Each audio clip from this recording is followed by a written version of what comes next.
all clothing brand owners have no idea how to make content strategies. This is honestly the reason why day media is a thing right now, because it seems like the content breakdown aspect goes through the dome and doesn't fully execute. It seems like people who own clothing brands have an execution problem.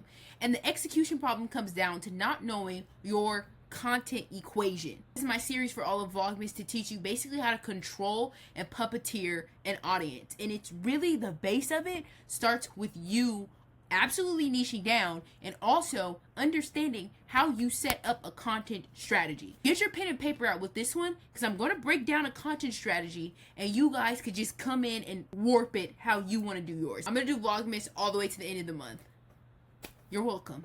You could redo your entire brand with all the videos I'm posting this month. This is the item that I'm going to do. This is a set. It's from The Line by Kay. I found this on Pinterest, and I just thought this is a cute little 1-2-step two-piece that I could build a whole content strategy around. Let's act like this brand has just started. They just sent this to their manufacturer. Now they're trying to set up some content, see how they're going to market this out to an audience. Automatically, the first thing when you get an item, you need to think of in your head, what activity would this piece look the best at?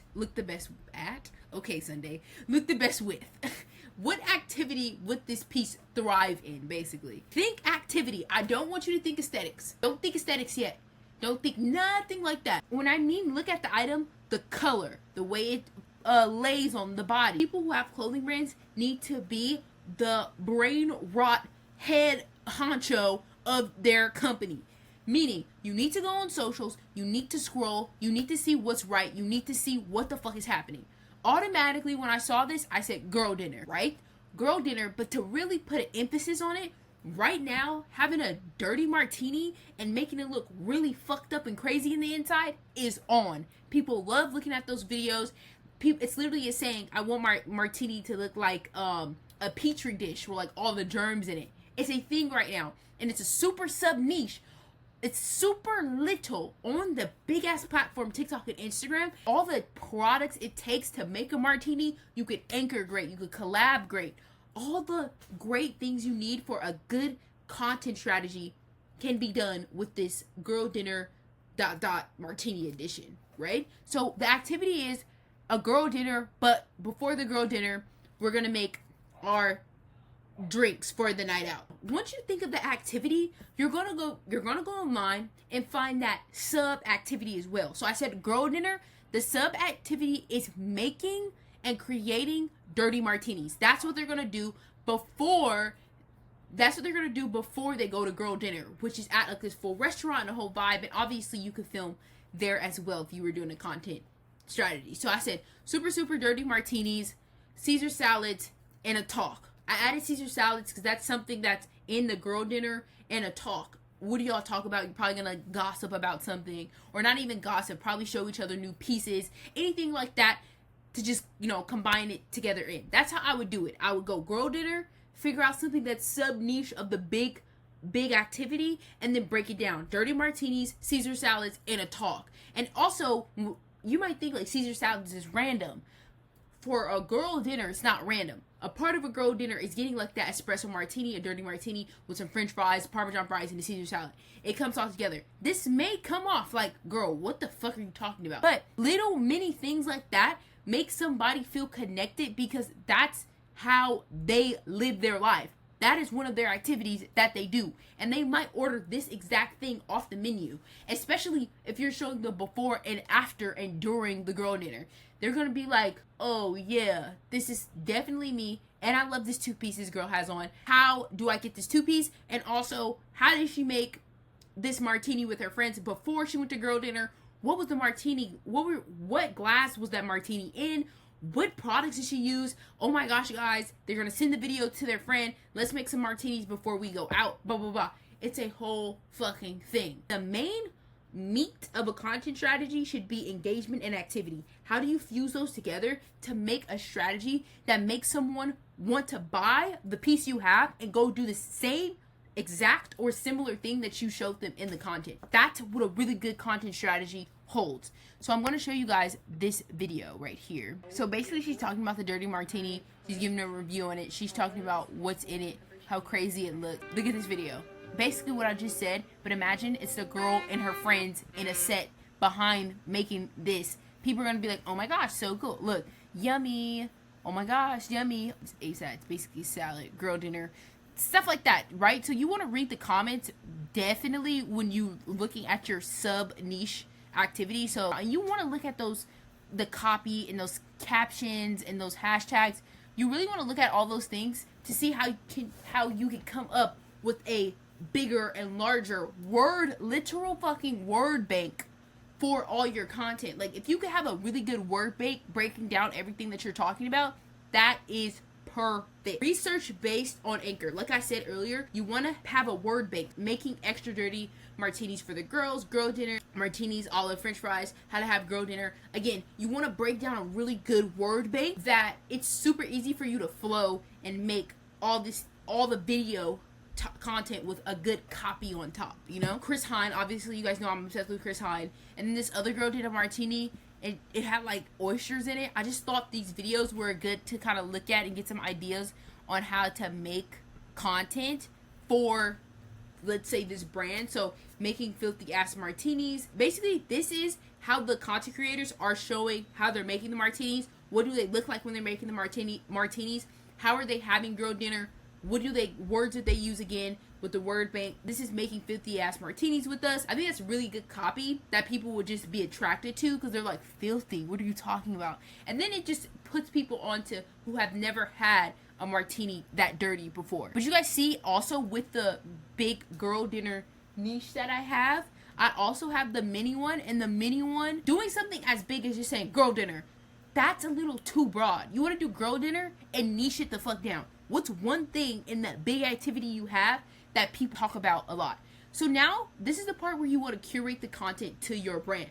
So take your time and see how can you collab with the products you need for the activity within the content. So a cool martini glass, that will be something that's super important to show. You want to kind of build the brand out with the products and the collabs that you make with the other things that you use around it. So you're obviously preparing for like a girl dinner or a night out.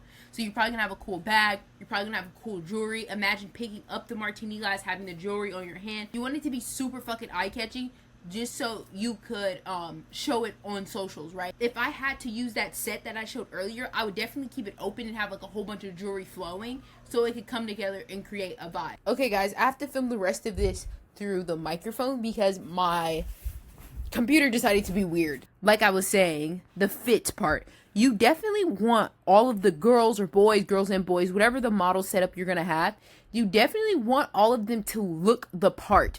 They don't have to actually have pieces on from the drop or the one item that you are trying to sell to them, but just make sure that they have, like, their fits are on point. This is where the curation aspect needs to come in 100,000%. You want it to look so effortless, like you're not watching an ad, basically.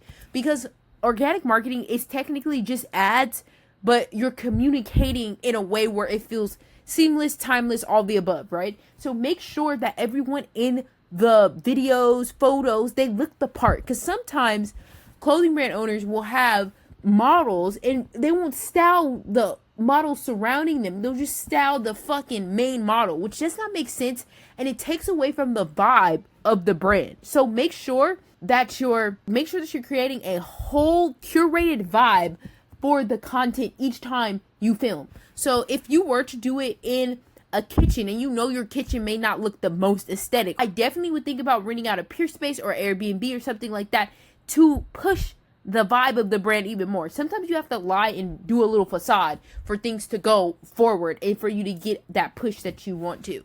So definitely when it comes to the curation part, you want to add your taste and flair to it as much as you can. So style everyone's outfits to a T. Make sure you understand where the camera's going to be pointing at the most. So obviously in this case, you're probably going to have like a full body shot, but the main focus will be on the hands and maybe the chest area. You want the glasses to be cool. You want all the products that you put in there to be very niche, and the consumer that you want, you could be like, oh yeah, they probably drink this or drink that. So if I put that in the martini, blah, blah, blah. You go from there. So make sure this part right here, you set it up however your action is based. Split the action up. See where the camera is going to be looking at the most. For the people around you, how should they be dressed? Make sure that you're allowing everything to have its moment, especially when you're anchoring and collabing products together.